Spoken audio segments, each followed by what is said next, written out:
that is not how I am assessing my life. Rather, I am assessing it in terms of my level of serenity. The Lord is just providing me with this amazing serenity in the middle of all that is happening. Despite the fact that everything is wild and hectic, especially with Rebecca going nuts with the knowledge that they will encounter strong opposition, how can someone take a stand and act morally? The consequences and disincentives for speaking the truth can frequently be too great, particularly if you're only living in the material world. Therefore, I think the answer is that in order to prevent these effects, you need to have some sort of spiritual commitment. People mistakenly believe that it is their duty to learn how to be a leader or try to handle someone, but in actuality, God has put them in a position of power over you. Instead of standing above them, you are one of them. If you try to go in and take them out, you are not being honorable, and that is not how the kingdom of God functions. I would advise a younger leader who is working for an unqualified leader to always have the option to quit.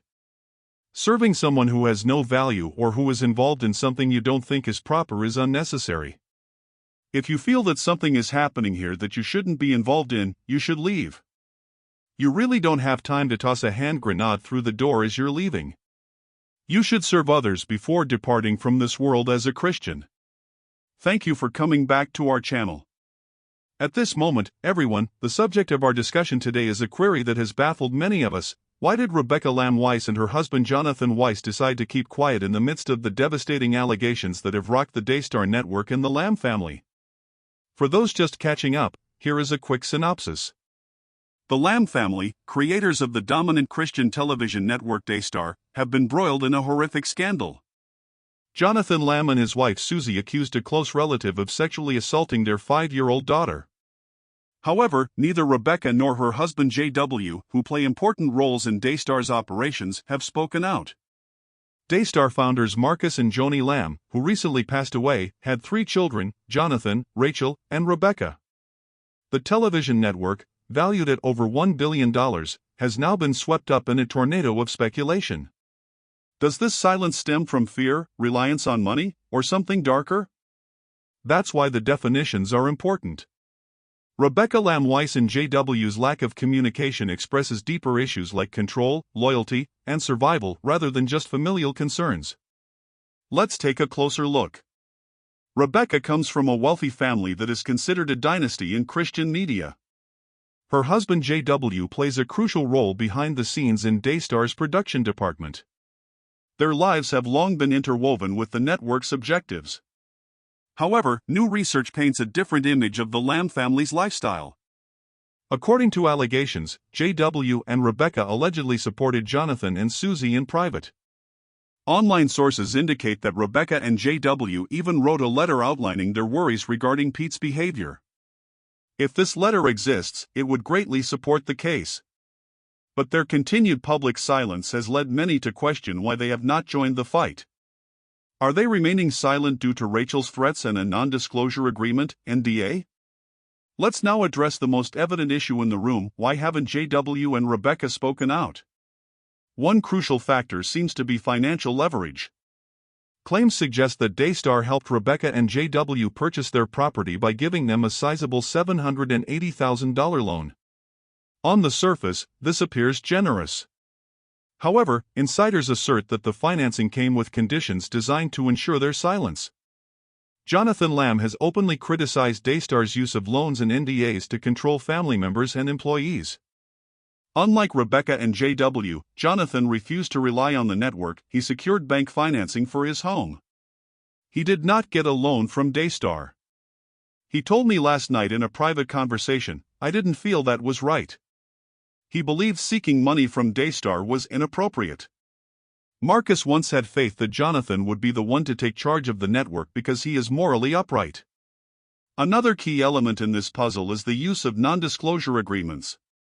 People close to the Lamb family claim that Rebecca and JW have signed NDAs that prohibit them from discussing sensitive matters.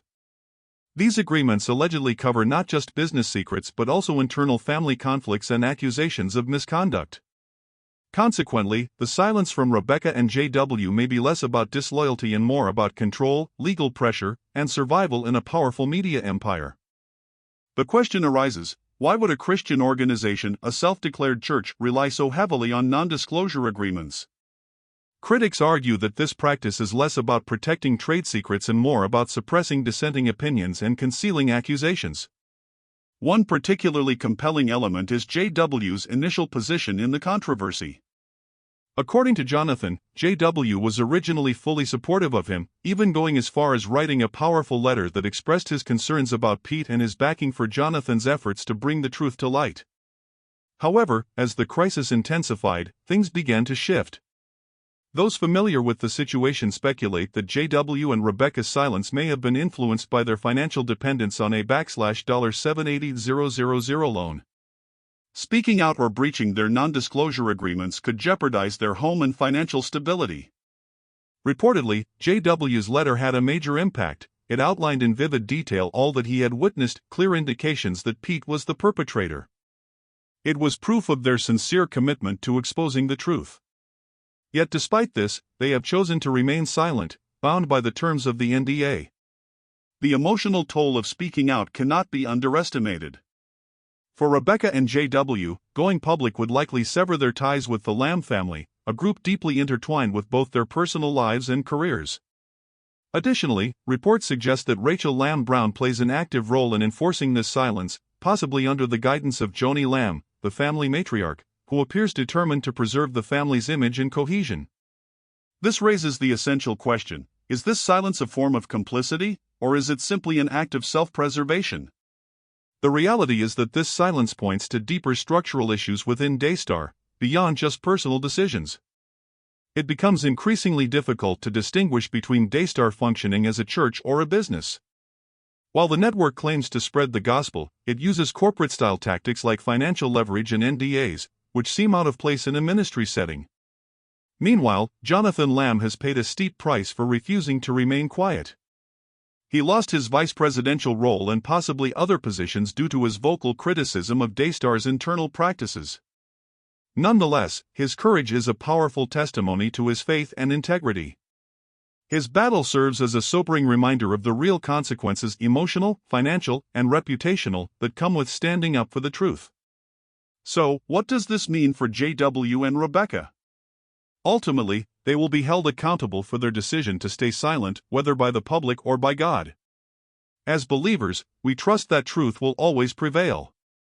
It is only a matter of time before the veil of financial control and silence imposed by NDAs is lifted. Until that moment comes, we will continue to pray for justice, healing, and clarity for everyone affected by this heartbreaking situation. We deeply appreciate your presence on our channel. If this discussion resonated with you, please consider liking, sharing, and subscribing. As always, remember to pray, stay informed, and enjoy life while walking in faith. God grants everyone free will. Forcing someone repeatedly becomes a form of manipulation. We've always encouraged people to make their own decisions before the Lord, without trying to control them. J.W. and Rebecca have made their choice, not out of reluctance, but through a conscious decision. And I believe that we should honor boundaries and respect people's choices. Everyone will be accountable to God in the end. Just like them, I will answer to Him. One day, they too will stand before God and reckon with the consequences of this silence.